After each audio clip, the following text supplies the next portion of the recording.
Hello, and we're back for episode 2 on the porn couch. We recorded yesterday actually, but we put on the LED lights around the top, and looking back on the video, it's flashing. It's just distracting as fuck. Not that I'm saying anything particularly interesting, but it is what it is. We're back, episode 2. Who would have thought we made it here?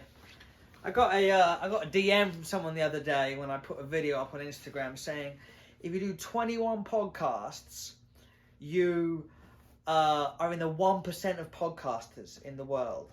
So this is number 2.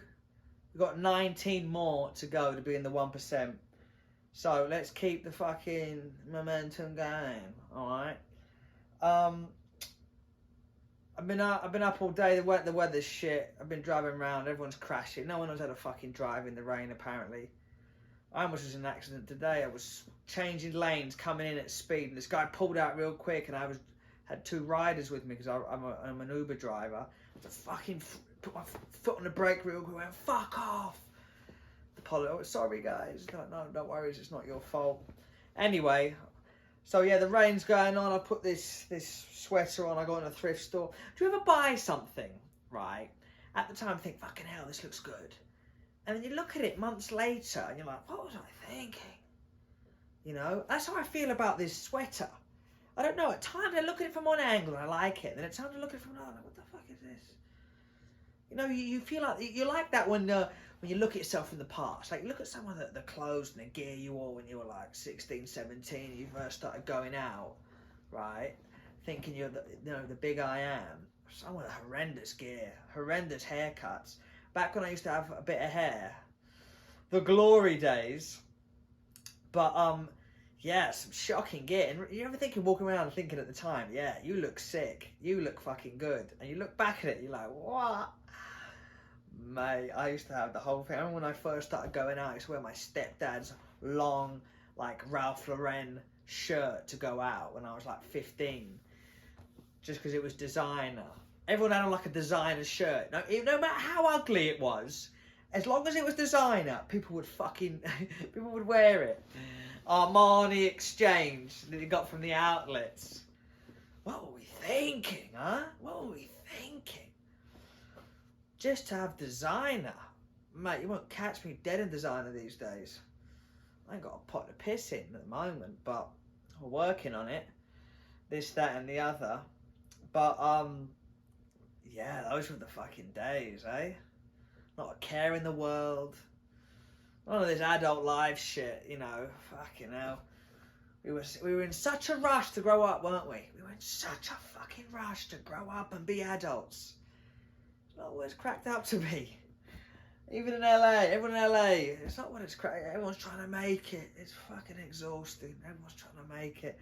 Everyone's a TikToker, a YouTuber, a podcaster, everyone's an actor. But you got to do what you got to do, I guess, sometimes, you know. But it's just fucking exhausting, the energy. But it is what it is. Mate, the other day, I tell you what, I live near the CBS lot in LA. And there's a gas station right on the corner. And CBS, they run the Late Late Show with James Corden, another English guy.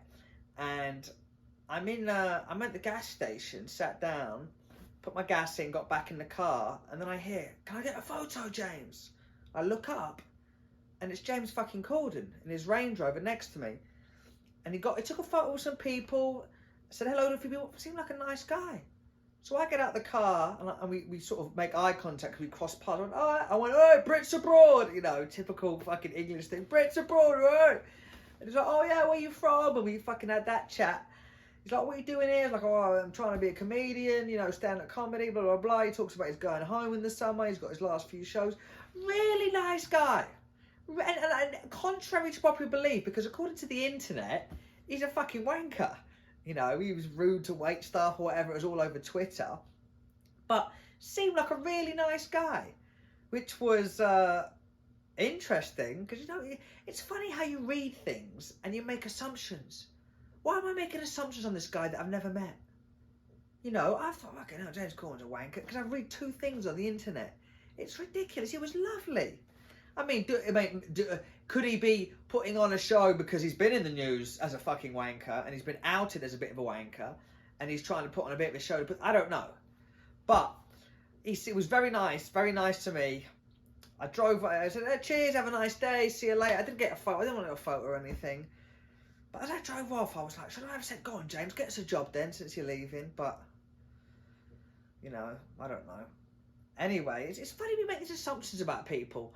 Like, you hear these stories about, oh yeah, so and so's new boyfriend, he's a bit of a prick, and then all of a sudden you got this idea in your head that your friend's new boyfriend's a prick. You meet him, lovely guy. So you can't really make assumptions until you meet that person. You got to judge it for yourself always. Judge it for yourself. Oh, so and so's uncle, what a wanker. Yeah, you meet him at the barbecue, lovely.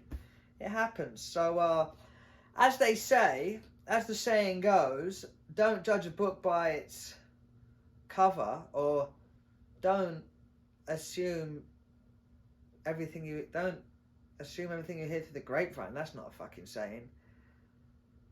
I don't know, but you get my drift. Just, make your own decisions based on your own interaction with people, instead of thinking everyone's a wanker. That's tough though, because I have this thing where everyone's a wanker. Today I was a bit of a wanky mood today. It was raining, like I mentioned before.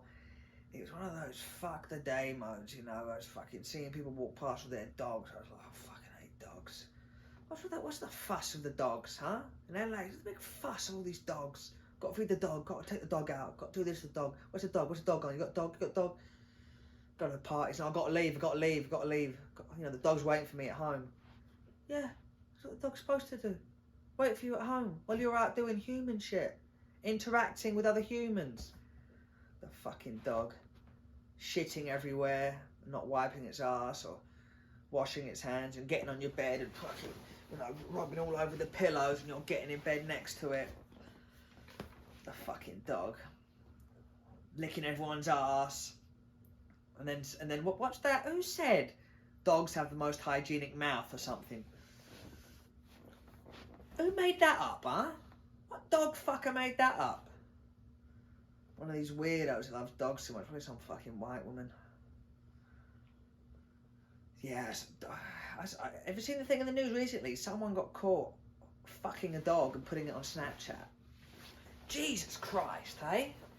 That's a step. Like, we've all got trauma. What happened to her? Like, is that just like a chemical imbalance which never... Or did something happen with the dog when she was younger? Like, she saw, like, the parents let dogs fuck in front of her. What happened there, huh? And then she's putting on Snapchat and stuff. Not only is it weird enough to fuck a dog, now you're filming yourself fuck a dog and putting it on the internet. Like, you think you got problems? Fucking hell. I think I've got problems. Christ. This woman's fucking a dog. It's like that video on the internet that went out. That video when you were younger, everyone had one of that woman getting fucked by a horse.